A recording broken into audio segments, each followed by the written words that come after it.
And the pen is mightier than the sword. So one of the first places we have to be careful of AI being used is in social media to manipulate public opinion. I want our federal government to have a strategic Bitcoin reserve that can help back the US dollar as the world reserve currency, and then serve as a long-term savings account, thereby offsetting our national debt, which is over $36 trillion now. So if you have a genie that can grant you anything, that can also do anything, that necessarily presents a danger. And I would expect the first uses of AI to be, certainly the first government uses of AI to be weapons technology. So just having more advanced weapons on the battlefield that can react faster than any human could. In early December, China launched its third batch of low Earth orbit, or LEO internet satellites, for a constellation called Qianfan, or Thousand Sails as it's also known. The project aims to rival SpaceX's Starlink and will be made up of 15,000 satellites. You're seeing just the very beginnings of China's bid to do something that would be competitive with Starlink. Another project, YELLEN, has plans to put in place 13,000 satellites. A third Chinese project aimed at providing global satellite internet from space is Honghu 3, which would be made up of 10,000 satellites. It has yet to launch any of them into space. There has been a marked increase in the amount of investment into satellite systems in China, really starting from the beginning of 2021. This investment comes at the heels of Starlink's massive success, and the opportunity to fill in some of the gaps in Starlink's service. Not the whole world is yet connected by Starlink. There's still a couple of blind spots, so to speak, partly because countries do not want to participate and give Starlink to its inhabitants, especially if we're thinking about the free and independent internet that Starlink gives access to. We can definitely see how actors like Russia or China might not want that. So there's definitely still space for another actor or another provider to come in specifically with those needs in mind. Although China leads the world with the highest number of internet users, the country also has the second highest unconnected population in the world after India. In terms of China's broader plan for rivaling the US, I would say as a science and technology power, it views space as an emerging technological frontier, one where the projection of power will be incredibly important. And you can see the money that they're already investing in other aspects of their space program. So, for example, recently they landed a probe for the first time on the far side of the moon and brought back soil samples. They have a goal to land astronauts on the moon by 2030 and to even potentially establish a lunar base in the south pole of the moon by 2035. So clearly they take seriously the geopolitical implications of being able to rival the U.S. when it comes to space. Welcome to the Crypto Teacher, and you know I come back with that video just to make you think. Don't forget to like and subscribe to the channel. And make sure you join the Patrons. If you're not a part of the Patrons, make sure you're hitting the Cash App. And also, guys, make sure you go like and follow the TikTok. More videos to come. And we had Elon Musk say something so powerful that the pen is mightier than a sword. Guys, we know all about propaganda. They've written out nations. When we look at TVs and movies, it's all about the writer.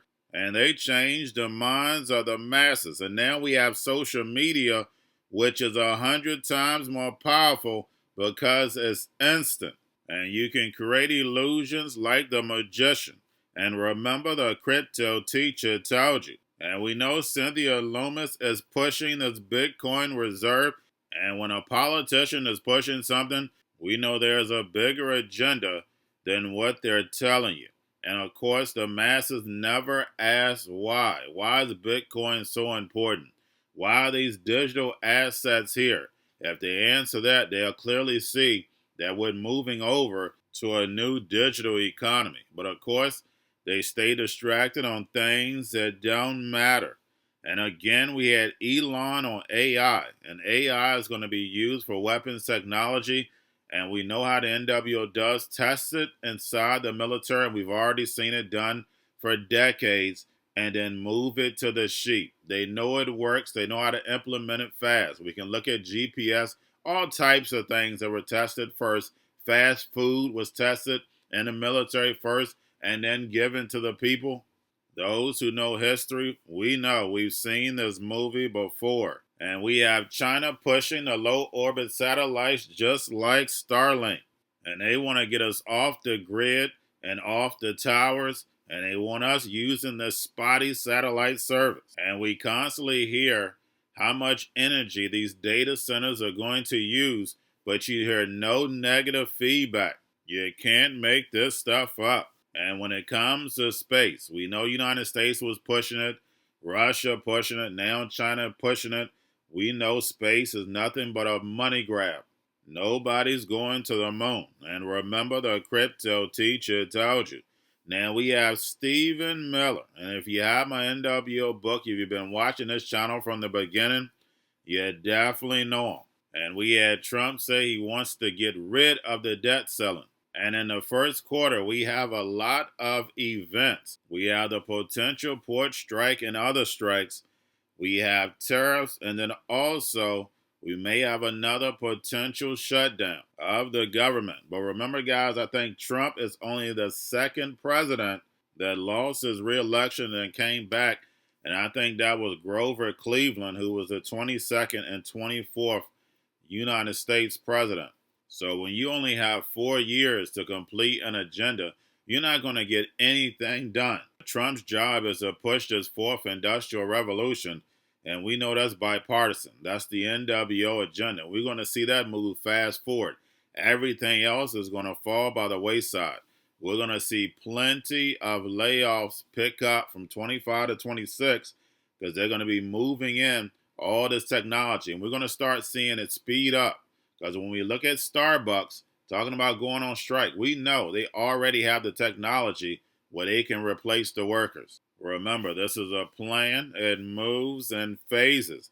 And we had Trump transfer his assets to a trust. He still holds control, but Trump Jr. will be running it. And remember how this all was started. Trump created Trump Media after he was banned from Twitter and Facebook following the January 6, 2011 riot, and now it's worth over $4 billion.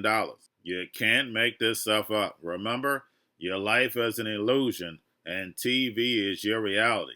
And remember, the crypto teacher told you, because he knows when it comes to the NWO, it's all planned out. But that's all I have for you. Don't forget about the books. First and foremost, Donald Trump just won a historic landslide. He is entitled to come into office in January and work on his agenda the American people elected him to. He should not have to come into office and immediately be saddled with a government funding expiration followed by a debt ceiling expiration. That is what the current plan would do, is he would come into office and immediately have to work on negotiating a debt ceiling hike with Chuck Schumer and Hakeem Jeffries and extension of government funding. That is not consistent with putting Donald Trump in the best possible position to enact the transformative legislative agenda that he campaigned on. Historic tax cuts and reforms, an energy revolution, record-setting border security and border protection investments, and the entire agenda to bust inflation and make this economy grow. Furthermore, as you've mentioned, there are provisions that are in this year-end government funding bill that are on their face unacceptable. How are we even having a conversation about a provision that would shield members of the January 6th Unselect Committee from basic oversight, accountability, and investigation? How are we talking about funding global censorship at the State Department? And again, how are we talking about sticking President Trump with a debt ceiling expiration at the very beginning of his administration? Set President Trump up for success. Set him up to put the agenda he campaigned on into action. Absolutely no sense to have an 11th hour demand to raise the debt ceiling on another president's watch when it doesn't need to be raised right now. If you're president for 4 years, you understand that's a non-starter.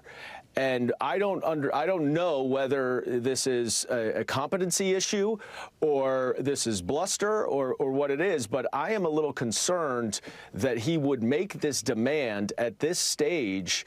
I'm concerned about his mental capacity. We can now say that the House has enough votes to pass the stopgap bill that will end the shutdown tonight and continue the fund to government until mid-March. Now, of course, nothing is final until the vote is closed, but at this point, they do have the two-thirds support needed, with Democrats coming in to help Republicans push this bill over the line.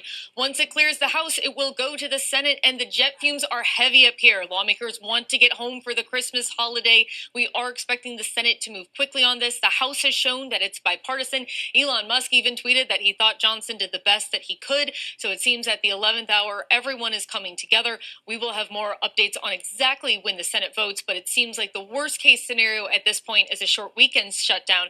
And the best case scenario is that lawmakers are jumping their flights before the end of today. Workers Union, representing more than 10,000 Starbucks baristas, said that its members will strike at stores in Los Angeles, Chicago, and Seattle for 5 days, beginning this morning. In a post on X, the Starbucks Workers Union account dubbed it the strike before Christmas and said that walkouts would escalate daily and could reach hundreds of stores nationwide by Christmas Eve.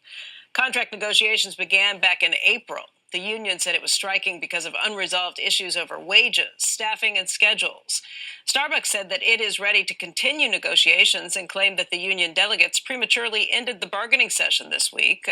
Obviously, the timing is not great. It's a similar story that we heard from the unions that are dealing with Amazon yesterday and the strike that they are putting on just ahead of Christmas time. You can see Starbucks stock this morning off by about 0.8%. Year to date, it's down by just over 8.3%. Meantime, President-elect Trump transferring his entire stake of shares in Trump Media to a revocable trust, which he is the sole beneficiary. Now, regulatory filings showing that he made the move this week. He did not receive any money for the gift of his nearly 115 million shares to the trust, worth more than $4 billion as of yesterday's close. The filing says he now indirectly owns the shares. Trump's son, Donald Trump Jr., is the sole trustee and has sole voting and investment powers over the securities held by the entity. Before his first inauguration in 2017, he made similar transfers to the same revocable trust. And the question is whether that gives you some kind of separation from the assets themselves. I think when your children are running them, it's hard to say that's actually so separate, but that's where we are. Going to a different economy, and we're going to be learning more about that as we go. But clearly, we're learning that things can be done from remote locations. We're learning that technology can replace people even more than we thought. We're not going back to the same economy. We're recovering, but to a different economy, and it'll be one that is more leveraged to technology. And I worry that that is going to make it even more difficult than it was for many workers. In Silicon Valley, and my friends who work in technology know that what we did to the manufacturing workers, we are now going to do to the retail workers, the call center workers, the fast food workers, the truck drivers, and then even bookkeepers, accountants, insurance agents, lawyers, and on through the economy. So what happened to the manufacturing workers is a very clear sign. And so we'll import Chinese-based CBDC technology. So it's going to be CBDC in a box provided to you by the People's Bank of China. But every stock, every bond, every currency, every commodity, every piece of art, every private business, every piece of real estate will eventually be a token on a blockchain, an entry on a ledger, permanent and immutable. We will have truth instead of trust, and we will save over $7 trillion a year. 6 to 8% of global GDP is wasted by the friction of the trust industry that's necessary when you have dual entry accounting. With triple entry accounting, which is what a blockchain is, we get rid of all of that friction. It's a beautiful future. Like what you see in China and their social credit scoring systems, right? If we get identity wrong, it could be a tool to enslave humanity. And if we get it right, it could be a tool to liberate humanity. And as an American, I'm obviously rooting for the one that's on the side of freedom. Bitcoin is an international asset. And also, I do believe the role of crypto is it's digitizing gold. I actually believe this technology is going to be very important. Look at it. We have been part of a huge revolution in investing through ETFs. We believe that ETFs will be changing the whole way we invest.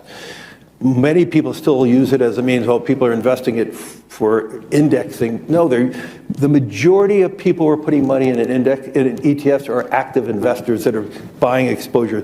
The entire bond market is being transformed as we talk right now. I believe the next generation for markets, the next generation for securities will be tokenization of securities. And if we could have that distributed ledger that we know every beneficial owner, every beneficial seller, we all have our code of who's buying, who's selling, instantaneous settlement.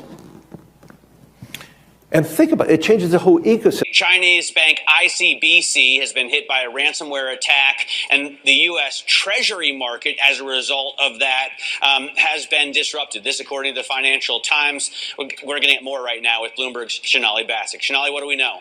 Listen, we have the Financial Times now reporting that ICBC, one of China's largest banks here, was hit with a ransomware attack. And remember, they're a very significant intermediary in the Treasury market. The SIFMA has told its members that this has been part of the reason here that the system is kind of clogged up, if you will, during that auction that we saw a little bit before. The attack had prevented ICBC, according to the Financial Times, from settling Treasury trades on behalf of other market participants.